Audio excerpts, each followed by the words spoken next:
Hi children, welcome to ninth class.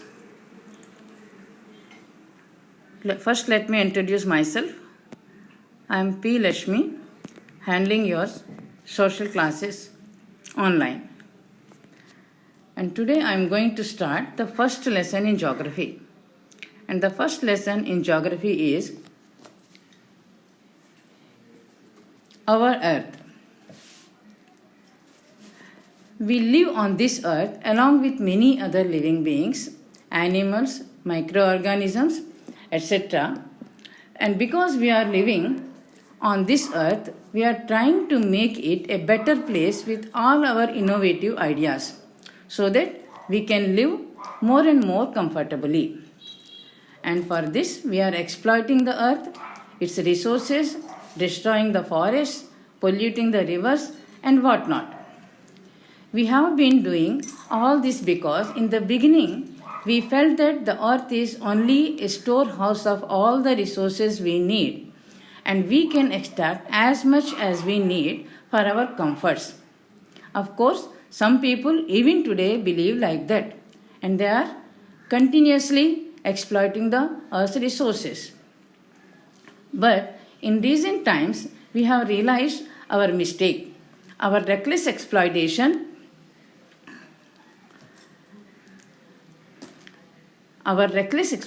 of the earth is leading to environmental crisis, increasing global warming, climate change, melting of ice caps, etc. etc.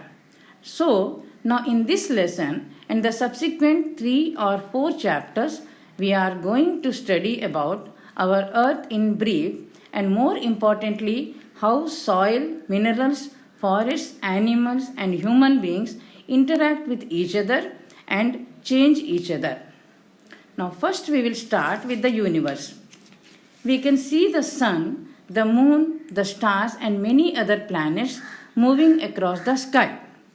In the very beginning, the scientists thought that the earth was stationary.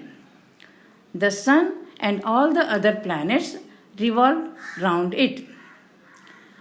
And this was called as geocentric theory. It was proposed by Ptolemy.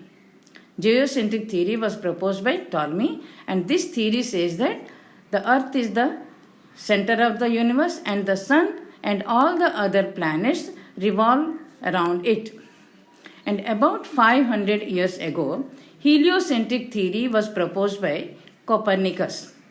Copernicus, he belongs to Poland and he said, it is not the earth but the sun is the center of the universe and the earth along with the other planets revolves around the sun.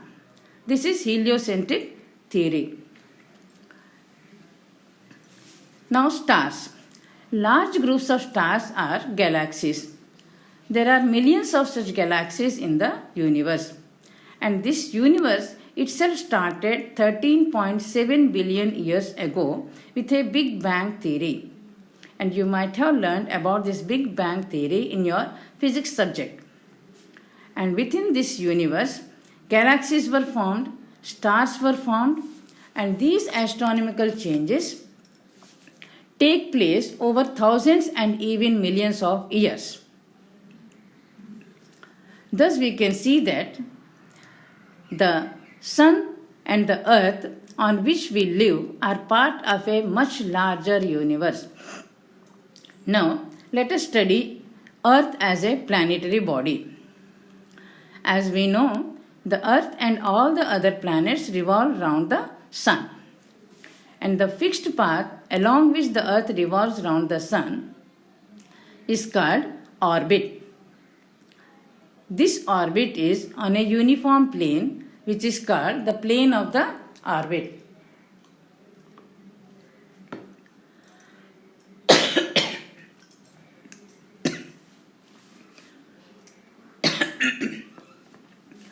How is this Earth's orbit? Is it exactly circular? No. Is it oval? No. It is a scaled oval path. Let me explain what is this scaled oval path. the Earth's orbit is nearly circular. As you see in the third diagram, third figure, the Earth's orbit is nearly circular. The Earth revolves around the Sun at a speed of 107,200 kilometers per hour. And at this speed, it takes 365 1/4 days to complete one revolution. And in course of its revolution, at one stage, the Earth is at the farthest point from the Sun, that is 150 million kilometers. And this is called as aphelion. This position of the Earth is called as aphelion, and it occurs on 4th July. That means on this day, the distance between the Earth and the Sun is the longest. In the same way, at one stage, the Earth is at the closest point from the Sun, that is 147 million kilometers, and it is called perihelion. And it occurs on 3rd January, you can see in the diagram. On one side it is aphelion, that is the position of the Earth, farthest position of the Earth from the Sun, aphelion, it occurs on 4th July. And on this day, the distance between the Earth and the Sun is 152 million kilometers. And on the other side you can see perihelion, it is the closest point of the Earth from the Sun, and it occurs on 3rd January. And on this day, the distance between the Earth and the Sun is 147 million kilometers. And on perihelion day, the distance between the Earth and the Sun is the shortest. And if we have to draw this position of the Earth to a scale, Sun in the middle, and 1.4 centimeters on one side and 1.5 centimeters on the other side. Since the radius differs, the Earth's orbit is not exactly circular but nearly circular.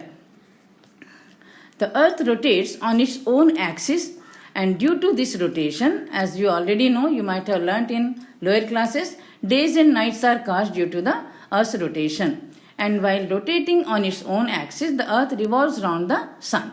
And due to this revolution and tilt of Earth's axis of rotation to its orbital plane, seasons are caused. Now let us study about the evolution of the Earth. How the Earth evolved or came into existence. It is believed that the Earth began to form 4.5 billion years ago. In the beginning, it was like a ball of swirling dust and clouds. It passed through many stages to reach the present stage.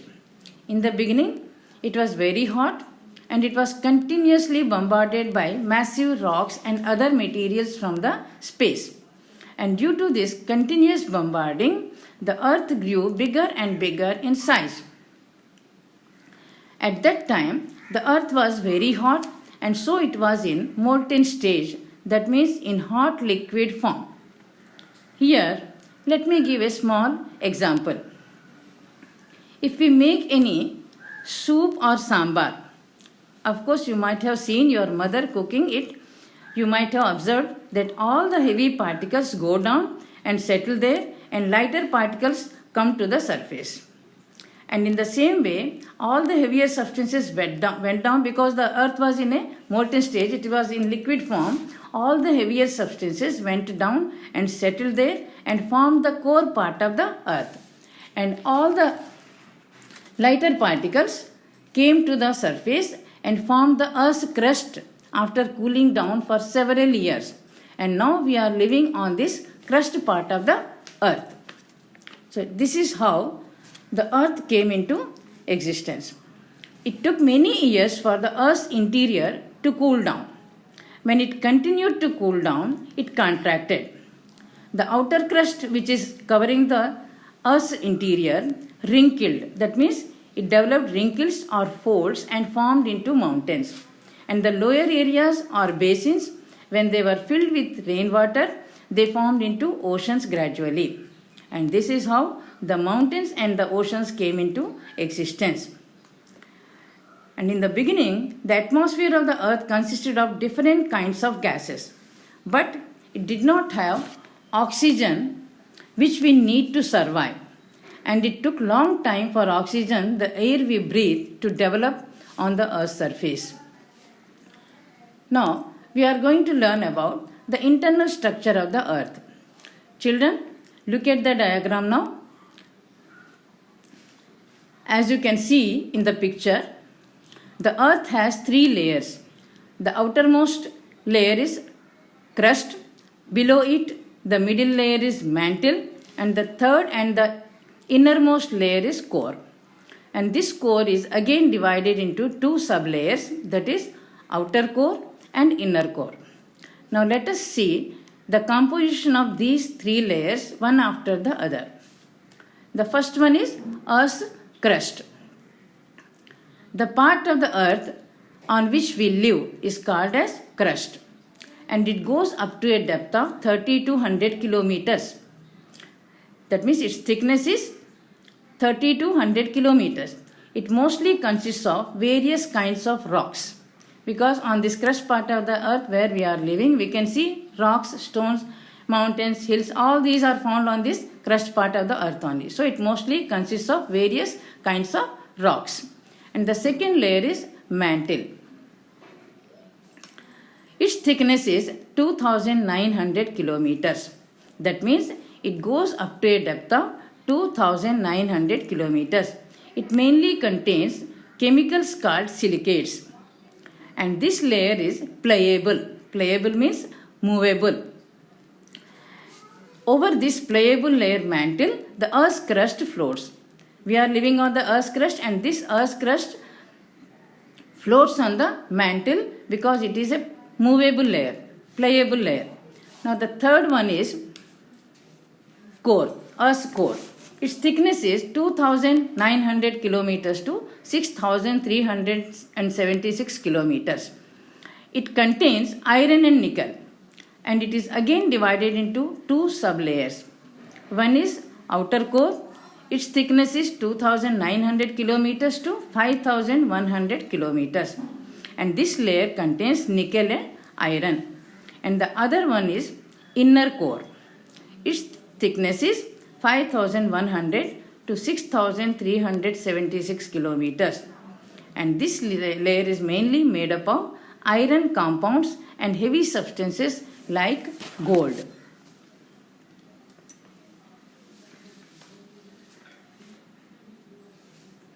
Now, many scientists, the Earth's crust forms only 1% of the total volume of the Earth, and the mantle forms 16% of the total volume of the Earth, and the core part forms 83% of the total volume of the Earth. And this thickness of the crust is just about the thickness of the shell of an egg. You might have seen the shell of an egg. It is very thin. If we assume that the size of the earth is equal to the size of an egg, the crust part is just like the shell of an egg. Now, how can you say that the earth is still active? The earth on which we are living, it is still active. Many scientists say that our earth is still very active. Now let us see how it is active even today. You know about volcanic eruptions. Whenever a volcano erupts, materials from deep inside the mantle come up through fissures, and fissures means cracks. Through these cracks, the lava or the molten material comes out, cools down, and forms the crust part of the earth. And this is the process of formation because new crust is being formed. In the same way, whenever an earthquake occurs, in some regions, part of the earth's crust enters into the mantle. You might have seen in photos or in movies also, or actually also some might have seen earthquake occurring. In such regions, we can see that some part of the earth's crust, it gives cracks in the earth's crust, and the part of the earth's crust enters into the mantle and becomes molten because the temperature in the earth's interior is very high. It is more than 6000 degrees Celsius. So because of this high temperature, this earth's crust which enters into the mantle, it becomes molten again. And this is the process of destruction. The earth's crust is getting destroyed here. So this is the process of destruction. Previously we saw that the process of formation, that means new earth crust is being formed because of volcanic eruptions, and because of earthquakes the earth crust is getting destroyed. So this is the process of destruction. Again this molten material comes out through volcanic eruptions, cools down and forms earth's crust, and this is an unending process. This continuous process of formation and destruction explains that the earth is still active. The earth is still active. So we can say that because these two processes, formation and destruction, take place continuously, we can say that the earth is still active. Now here I conclude this part of the lesson. Children, I am going to give you some homework.